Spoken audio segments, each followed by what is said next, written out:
Members of a cage diving expedition off Mexico's Guadalupe Island captured footage of a great white shark breaking into a cage filled with divers.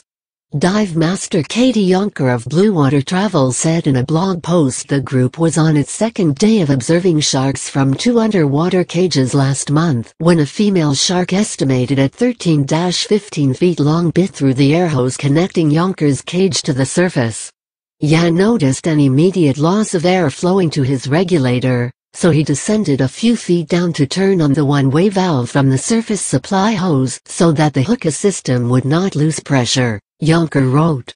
She said it was done fast enough to prevent her and the 2 others in the cage from losing air.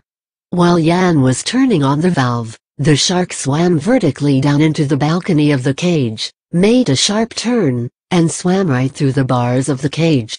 She thrashed around for several seconds and in the process got further lodged into the bars of the cage, Yonker wrote. She said a female diver trapped in the top part of the cage with the shark was able to reach the bottom section without being injured by the massive predator. Yan's regulator had been knocked out of his mouth by the shark, so he retreated to the surface to catch a breath of air and to tell the crew to bring up the cage, Yonker wrote. Yonker's footage shows a massive shark swimming outside the cage just before the divers ascended, squeezing past the shark to reach the surface. She said the crew then set about freeing the shark from the cage. After a few failed attempts, they tied a rope around her tail, lowered the cage back into the water, and tried to pull her out backwards.